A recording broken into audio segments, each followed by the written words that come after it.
At the end, when I pull out and start reading the cat next. You know, there's an old Chinese curse, saying you live in interesting times. These are nothing if not interesting times.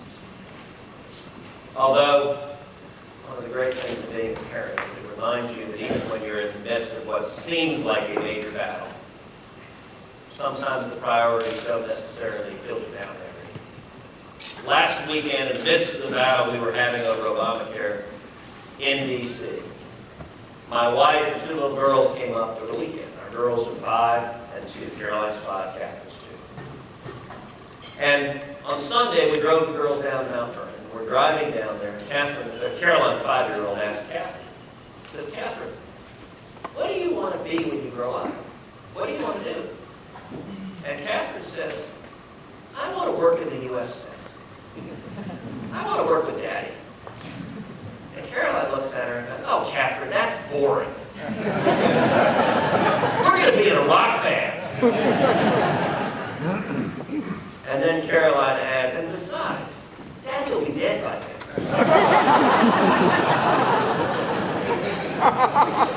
I'm driving the car going, "Well, thank you, sweetheart. I appreciate that."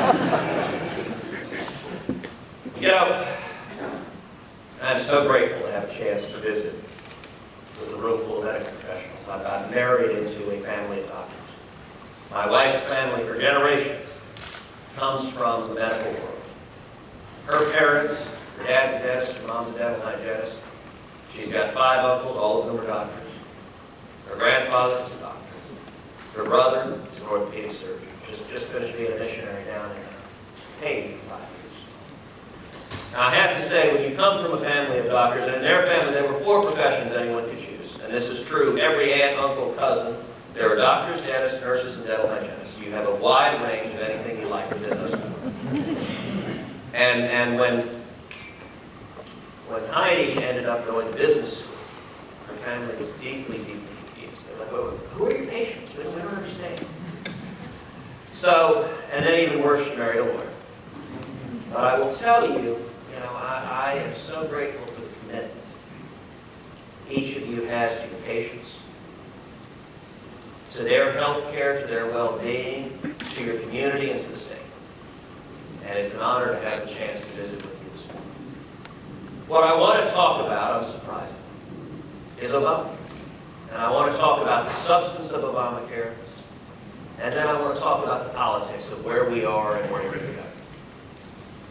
On the substance of it, 3.5 years ago when Obamacare was being debated, reasonable minds perhaps could have differed.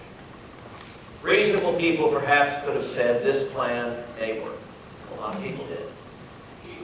At this point, in my opinion, I don't think that case can be made. Obamacare isn't working.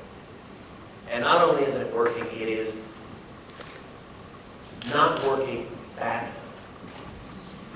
And I want to talk about several pieces of how it's not working in practice. And as you know, much of it is still waiting to kick in next year. Much of it that is going to impact the men and women in this room is just months away from kicking in with full force. You know, my top priority in office is focused on one thing, and that is economic growth. Restoring economic growth, because jobs and economic growth is antecedent to solving every other challenge we've got, whether it's the deficit, the debt, unemployment, maintaining our military strength. Every one of those depends on economic growth. So let me talk about what Obamacare is doing to economic growth and to patients and consumers, and then let's talk a little bit about what it's doing to the practice of health care, practice of medicine. For people who are right now struggling, one of the things that I have tried to do during the 10 months I've been in office is spend a lot of time traveling to Texas, listening to Texas, doing town halls, doing roundtables, and listening and hearing the concerns of people throughout our great state. And you hear similar concerns any part of the state you're in. I remember about a month ago I was in Kerrville, Texas. Did a roundtable of small business owners, about 20 small business owners, sitting around a table. And I just opened it up and said, why don't we go around the table, everyone introduce yourself, and then share something in this way weighing on your heart. Share something you're praying about, you're concerned. What is worrying you right now? So it's a totally open-ended question. Over half the small business owners around the table said Obamacare was the #1 challenge they were facing right now. I remember several of them described as one of them owned the restaurant we were in. We're in the back room of a restaurant there in Kirkland. And he said, right now this restaurant and bar, we've got an opportunity to expand. To just about double the size of our business. And he said, but we're between 30 and 40 employees. And if we expand, we'll cross the threshold of being over 50 employees. And over 50 puts us subject to Obamacare. So you know what? As a business matter, we think this opportunity to expand is fantastic. We're not going to do it. We have decided, we have passed on the expansion. We're not going to do it because if we're subject to Obamacare, we can't afford to stay in business. 4 or 5 of the business owners going around that table said that, one after the other after the other. And I want you to think of all of the small businesses out there throughout Texas, throughout the country, that are growing and that want to keep growing. That are right now not adding new employees. Every one of them is not hiring. If he'd have expanded, he'd have hired 10, 15, 20 new employees. All those new jobs never came into being. 2/3 of all new jobs come from small businesses. So when you put a massive disincentive on small businesses to grow, what results is what we've seen for the last 4 years. The last 4 years, economic growth in the United States has averaged 0.9% a year. You know, there's only one other period since World War II of 4 consecutive years of less than 1% GDP growth. That was 1979 and 1989. Coming out of the Jimmy Carter administration, it's the same failed economic policies, out of control spending, taxes, and regulation. It doesn't work. And it produced the exact same stagnation. I remember another small business owner around that table, a woman who owned several fast food restaurants, several fried chicken outlets. And she described how she has been forced to forcibly reduce the hours of all of her employees to 29 hours a week. And she started choking up. Because as you know, the cutoff for Obamacare is 30 hours, and reducing them to 29 gets her out from under it. She started choking up. She said, listen, a lot of these employees, they've been with us 10, 20 years. These are single moms. These are people who are struggling. They can't feed their kids on 29 hours a week. But she said, you know what? They can't feed their kids if I go out of business. And if we're subject to Obamacare, we can't compete, we can't survive in this business. There's another fellow who owns a company that makes honey wines. And he described how he has been forced to move his manufacturing overseas to China. He said, listen, I want to keep my manufacturing in the United States. I want to manufacture right here in Texas. They said, look, that would be 150 to 200 good manufacturing jobs at a time when people need good manufacturing jobs. But he said, if I have the manufacturing here in Texas, we're subject to Obamacare. I can't be competitive in the marketplace. So instead, I'm having the manufacturer in China ship it. That is happening all over the state. And I'll tell you, any elected official in any state, if you simply travel around your state and listen to the people, if you start doing town halls and round tables and asking people, what are you facing? You will hear those messages over and over and over.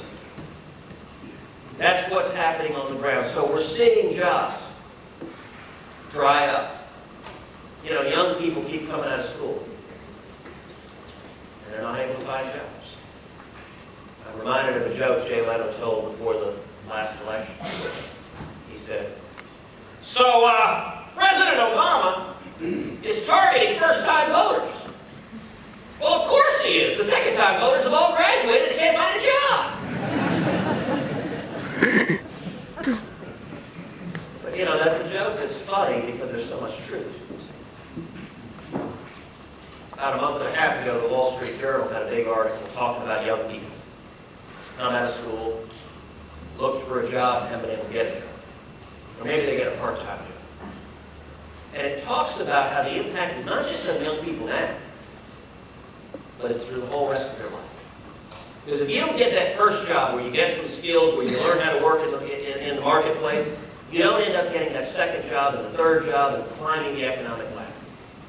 And economists say that the impact of the last 5 years of a stagnant job market will stay with young people for decades.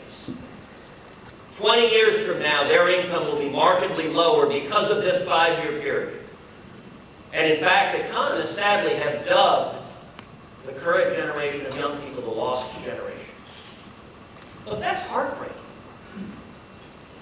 That's the consequences of putting these massive disincentives on small businesses to hire, putting these massive taxes and regulations on those that are providing opportunities, is that young people are not able to go get jobs. And then let's take all of the people who are being forced into part-time work, forced into working 29 hours a week. And I'll tell you, no sector of our economy is hit harder than the fast food sector. You know, I met with a number of franchisees of a major fast food restaurant up in D.C., and every one of them from all over the country, every one of them described how they had forcibly reduced their employees' hours to 29 hours. Every one of them. And they said, listen, fast food industry, what they described, they said our margin is about $2,500 per employee. That's the whole margin for the business. So when you put taxes and penalties that are more than that, it's impossible to pay them. Now, what's starting to happen, you know, you're not helping the people who are suddenly struggling trying to get a job, forcing them down to 29 hours a week. And what's happening? A lot of them are going to get a second job. So now instead of one job where they're working to feed their family, they got 2 jobs. They're both part-time. Neither of them give them health care. But now, you know, if you're a single mom and you're working and you're waiting tables one place and you got a second job another, and they're both part-time, now your life's become even more stressful. You got 2 sets of bosses, 2 schedules. You got to get from one to the other. No benefit is happening from this. And that's if you can get the second part-time job. That's happening all over the country. And then you look at health insurance premiums. We're seeing premiums skyrocket. There's been a lot of coverage about the so-called glitches, the problems on the Obamacare website. Now listen, they'll get the technical things worked out. Eventually they'll hire a programmer who can find his rear end with no hands. That'll happen. But there's actually a reason why that programming is so challenging. Because the way the website is set up, you're not allowed to see the price until you've entered all of your personal information, because they don't want sticker shock. If you just, look, if you decide, hey, I want to fly to Florida for the week, take my family to the beach for the week, you go online, you go to a website like Orbitz, you put it in, say, all right, what are the prices? And all the airlines come up, you can see what ticket costs. You can't do that on the Obamacare website, because if you could search and just say, all right, I'm 42, enter some basic information, what's the cost? They won't tell you. And that's deliberate. They told the programmers, don't tell them the cost, because people will look at the cost and go, holy cow! And so they want all the personal information first so that they can factor in the subsidies to try to mitigate some of that sticker shock. Now, one component of sticker shock is fairly obvious, which is part of Obamacare mandates, that there can't be a difference in premiums between young people and old people of more than 3 times. Now, the problem with that, and let's take that, and let's also put the second mandate, all of the mandates that are in Obamacare for what a health insurance plan has to cover, all of the additional mandates. The 2 of those together drive up costs like crazy. I mean, let's talk about young people for a second. The problem is that young people, look, if there is a 22-year-old young man in this room, the cost of insuring a 22-year-old young man is a lot cheaper than is the cost of insuring my 74-year-old dad. Just the reality of human nature. We were all 22 once. And we're not going to stay 22. So what happens when you mandate the differential can't be more than 3 times?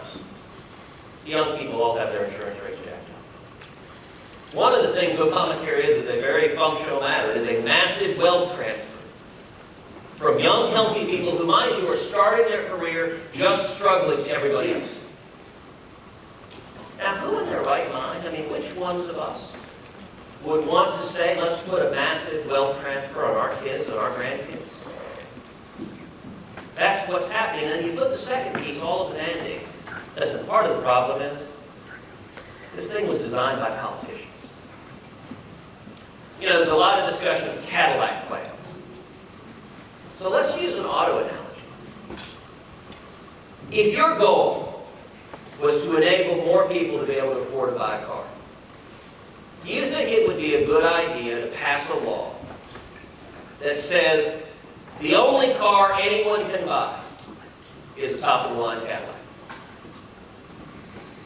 And because, hey, look, wouldn't it be better to have nice leather seats and a CD changer and, you know, GPS and all of the bells and whistles? And the politicians can say, look, I'm trying to give you leather seats. Isn't that great? Now, what happens if you only allow top-of-the-line Cadillacs to be sold? You drive off the market all of the less expensive cars. And a whole bunch of people can't afford it. You're not doing someone a favor. Look, if you buy an entry-level car, a lot of the bells and whistles, you know, my first car was a 78 Ford Fairmont. We called it the Green Bomb in high school. Now, that didn't have a lot of bells and whistles on that car. You know, the seats, you wanted to move them forward, you pull the lever and you shift your rear end forward. You don't push a little button and magically go forward. But that's how you get a car people can afford. With health insurance, what Obamacare is doing is driving all sorts of people out of the market, making it where they can't afford health insurance. And I got to tell you, by the way, as I tour around and talk to people, some of the most chilling conversations I've had is talking with the heads of HR and big companies who describe how they and all of their colleagues are talking about, well, as soon as these exchanges get up and running, as soon as there's a viable alternative, in all likelihood, we're going to dump every one of our employees. Look, the end point of this, Senator Harry Reid's been very candid about the end point of this. He has said Obamacare is designed to lead, and he wants it to lead, to single-payer government health insurance. That's the end point. It is designed to destroy the private health insurance. Now, a lot of people in Washington say, well, Cruz, why do you fight so gosh darn hard against this? Because it isn't working and it's hurting a ton of people. And then other really smart people say, well, just wait, let it collapse on its own. Let it collapse on its own, and Republicans will get the political benefit from it collapsing on its own. You know, I call that theory the bad Samaritan. Just let people hurt so much that finally they have no choice but to vote. What a terrible, cynical approach to politics. This thing isn't working. All over this country, people right now are getting in the mail notification that the health insurance that they have right now is being canceled because of Obamacare. During the filibuster on the Senate floor, I read letter after letter after letter from Texans who had written my office describing seniors, people with disabilities, who were losing their health insurance. UPS sent letters to 15,000 employees saying they were dropping their spousal health insurance. So their husbands and wives, every one of them was losing the health insurance they liked and they wanted. IBM sent notifications to about 110,000 retirees saying they were dumping their health insurance because of Obamacare. This is happening all over the country. And you know, if you talk to someone who's losing their health insurance, who's afraid of losing their health insurance, some of the most powerful conversations I've had traveling the state of Texas are people with disabilities who come up to me, they grab my shoulder, they said, please, I'm afraid I can't lose my health insurance. And I'm at risk of that happening because of Obamacare. That's the substance of it. And let me note, by the way, There are some of you who may not believe what I'm saying because I'm a politician. And that's a pretty good instinct. I actually agree with that as a general baseline. And others of you may not believe what I'm saying because I'm a Republican politician. For those of you who are naturally skeptical of Republican politicians, if you don't believe me, perhaps you might believe James Hoffa, the president of the Teamsters. James Hoffa wrote a letter a couple of months ago to Harry Reid and Nancy Pelosi. And he said Obamacare is destroying the health care of millions of working men and women and the families who depend on them. Now, Mr. Hoffa, as you know, is not a Republican politician. He is a liberal Democrat who worked hard to elect President Obama, Nancy Pelosi, Harry Reid. His letter lays out, look, our union knocked on doors, made phone calls, gave money, we helped you get elected. It's a letter that's worth reading. He said Obamacare is destroying the 40-hour work week that is the backbone of the American middle class.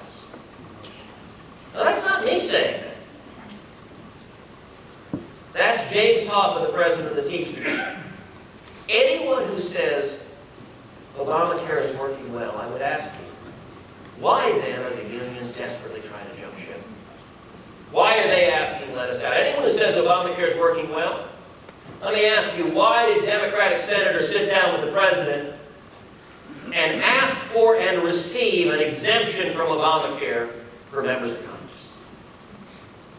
This thing ain't working. And right now we've got a double standard where the ruling class in Washington, if you have friends in the corridors of power of the Obama administration, you too might be able to get an exemption. You know, I saw a parody video recently that was put out on Obamacare describing all the problems with it, but saying, don't worry. If you want an exemption from Obamacare, you too can get it. Just start a multi-million-dollar business, a labor union, or run for Congress. That's sad state. So why are we fighting? We're fighting because this thing isn't working. Because millions of Americans are hurting. So where are we now? Well, the deal that was reached last week was a lousy deal. It was a classic example of the Washington establishment selling the American people down there. It has more debt, more spending, and it provides zero relief for the millions of people who are hurting because of Obamacare. To all the young people coming out of school who can't find a job because of Obamacare, it provides no relief at all. To all the single moms who are forced into part-time work, working 29 hours a week, it provides no relief at all. To all of the hard-working immigrant families that are trying to feed their kids and seeing skyrocketing insurance rates, it provides no relief at all. And to all the seniors and people with disabilities who are getting notifications from the mail right now that they're losing their insurance, it provides no relief. So it was a lousy deal. That being said, I want to briefly talk about what was accomplished in this fight over the last 2 months and where we go from here. You know, when the effort to defund Obamacare began, really 6 months ago, where Senator Mike Lee from Utah, he and I began raising over and over again at the Republican lunches, listen, Obamacare doesn't work, people are hurting, what are we going to do about it? Does anyone have a strategy to do anything to actually stop this train wreck that is Obamacare? Train wreck, by the way, is the words that the Democratic senator who's the lead author of Obamacare used to describe it. That's the guy who wrote it. Now, it doesn't mean read it.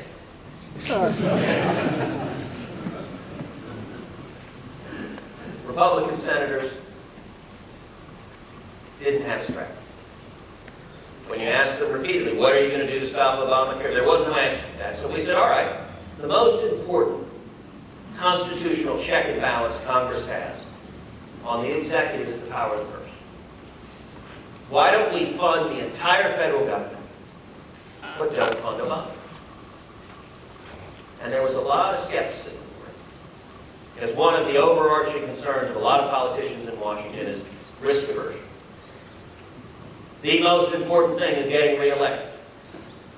And anything that entails political risk in their calculus endangers the most important thing, which is getting reelected.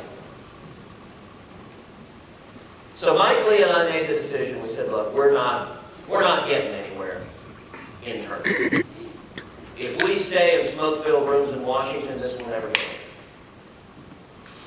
So we said, all right, we're going to go over their heads. Someone said, oh, so you went to Republican leadership? No, over their heads to the people. And during August and September, Mike and I began going all over the country, speaking in town halls and rallies all over, and making the case to the people, saying, listen, I can't win this fight. It is beyond my capacity. Mike Lee can't win this fight. There is no elected politician in Washington who can win this fight. The only ones who can win this fight are you, the American people.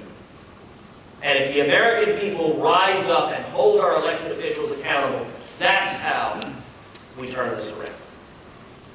In a matter of just a couple of months, we saw over 2 million Americans sign a national petition at Don'tFundIt.com.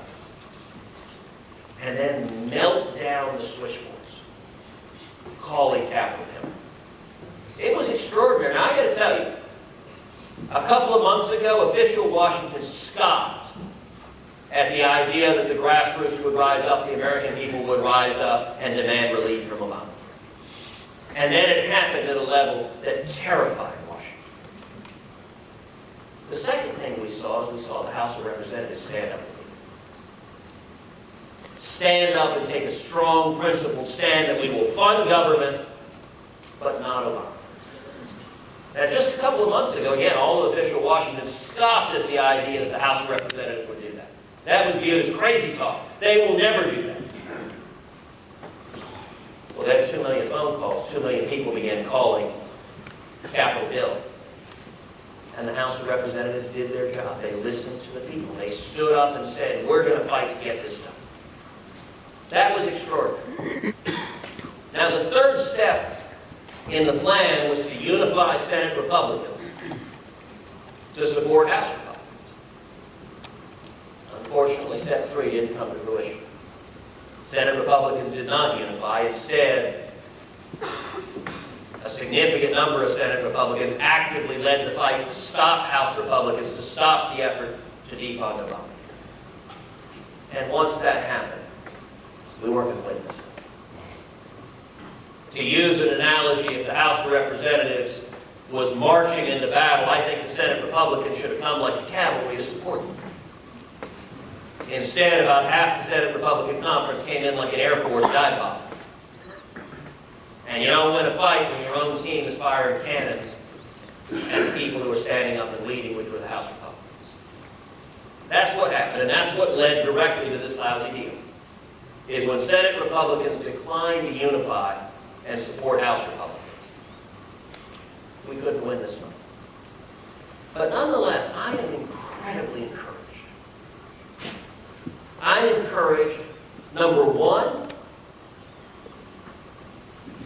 because in the last 2 months, we have elevated the national debate over the harms of Obamacare. For 2 months, people have been talking about it over and over and over again. And you know, it's interesting. You don't see Democrats defending Obamacare on the merits. Think of the debates. Think of the next time you watch on TV. If any Democrats are standing up saying, oh, this thing is working great. You don't see that at all. That speaks volumes. And you want to know how much impact that has had? A couple of weeks ago, the season premiere of Saturday Night Live. The opening skit was a 3-minute skit of what a disaster Obamacare is. Now that's a real barometer of how you're penetrating public consciousness. Another example, something I encourage all of y'all to Google and watch if you haven't. Kathleen Sebelius, the Secretary of HHS, went on Jon Stewart's show. And he shredded her to bits. It is very, very funny. But it also speaks volumes. When you've got a left-leaning comedian like Jon Stewart communicating to a bunch of people who don't ever watch Fox News about just how bad Obamacare is, that is the fruits of our effort to elevate the case that this thing is important. And if we're going to stop it, that case has to be made and made effective. That's one very significant thing I think we've accomplished. The second thing we've done is we've seen what happens when millions of Americans rise up and hold our elected officials accountable. I mean, that was breathtaking to see over 2 million people come together and say, let's stop this train wreck. And the third thing we saw is we saw that when the American people rise up, Congress will listen. We saw the House of Representatives listen to the people, march into battle, stand strong, and they did it because the people rose up. Now, the Senate didn't listen. That's unfortunate. But I am hopeful in the future the Senate will listen. You don't take on the Washington establishment. You don't try to change Washington. You don't try to pull back from an epic disaster like Obamacare and expect that it's going to be an easy road. And expect that the Washington establishment is not going to fight back, and expect that it's going to be done in a single rifle shot. This is an ongoing process. But I am encouraged because if we continue down the path of energizing and mobilizing the grassroots across the country to hold our elected officials accountable, every one of us, including me, that is the path to making Washington listen to the people, and if Washington listens to the people, that's how we pull back from the brink, that's how we turn this country around. And you have my commitment. That's what I'm going to keep fighting for every day that I'm privileged to serve Congress. Thank you.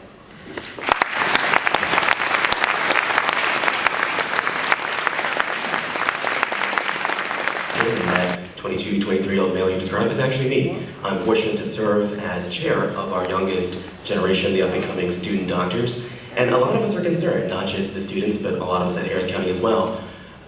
Politics aside, which I feel stupid even saying, but in your frank and personal opinion, are there inadequacies, are there deficiencies in healthcare that merit attention? Look, that's a great question, and the answer is absolutely yes. And let me lay out, look, much of this has been focused on the problems with Obamacare and stopping it, but it's a great focus because we need serious reform in health. And let me lay out some principles and some specific policies. I think the principles that healthcare reform should follow after Obamacare is repealed is that we should expand competition in the marketplace. We should empower patients to make decisions in consultation with their doctors. And we should disempower government bureaucrats. I think those are the principles we should follow. Now, what does that mean practically? And I'll give you 3 specific reforms that are all embodiments of those principles. Number one of the most critical reforms that we should do is to allow the interstate purchase of health insurance. Right now, as you know, it's illegal to purchase insurance across state lines. What that would do is create a true 50-state national marketplace. The biggest barrier to access right now for people who don't have insurance is cost. And every time politicians do what Obamacare does, which is drive up the cost by mandating everything be a Cadillac, it hurts coverage because people can't afford it, it drives up the cost. If you had a true 50-state national marketplace, what you would see is the robust availability of low-cost, catastrophic health insurance. Now, they wouldn't cover everything, they wouldn't cover routine matters, but if, God forbid, you get some horrific life-threatening disease that threatens your life and potentially bankrupts you, then insurance will step in and cover. That makes a real difference in terms of access, having a national marketplace where you have policies that can escape the mandates from politicians that drive the cost so high that people can't afford it. Second reform we ought to have is expanding health savings, so that people can save on a tax-advantaged way to pay for routine medical care, to pay for preventative care, routine care, things short of catastrophic illness or injury. And then the third thing we ought to do is work to de-link health insurance from employment. It's an historical accident. A lot of people don't know this. It's an historical accident that most of us get our insurance from our employer. It actually arose just after World War II when you had wage and price controls in effect, where employers were looking for ways to attract new employees. They couldn't raise wages. So they began offering health insurance as a way to attract new employees. The problem is, look, if you or I lose our jobs, you don't lose your life insurance. You don't lose your car insurance. You don't lose your house insurance. There's no reason on earth you should lose your health insurance. And of all of them, it's the worst one to lose. And so, instead, we should reform the federal laws so that health insurance is personal and portable. Just like your car insurance, whatever job you go to, your health insurance travels with you. It's personal, portable, and affordable. And what that does is it goes a long, long way to solving the problem of pre-existing conditions. Because where that really comes to bite someone is where they lose their insurance for one job and are then trying to get new insurance in another job. And if you had personal and portable policies, you go a long way to solving that. Now, all of those reforms are fundamentally different than the approach of Obamacare, which is limit competition, empower government bureaucrats, and disempower doctors. And in fact, in closing, I'll point out just a couple of things about Obamacare, and this goes back to practicality, the impact on the medical profession. There was a study commissioned by the Physicians Foundation that estimates that 44,250 full-time equivalent physicians will be lost from the workforce in the next 4 years. The survey also found that over the next 1 to 3 years, more than 50% of physicians will cut back on patients seen, work part-time, switch to concierge medicine, retire, or take other steps likely to reduce patient access. And according to the American College of, to the Association of American Medical Colleges, implementation of the overhaul will lead to an expected shortage of 91,500 physicians by 2020. And I'll close with reading from yet another renowned right-wing kook, Howard Dean. Howard Dean wrote in the Wall Street Journal, "Experience tells me the Independent Payment Advisory Board will fail." And this is Mr. Dean writing. The Independent Payment Advisory Board is essentially a healthcare rationing body.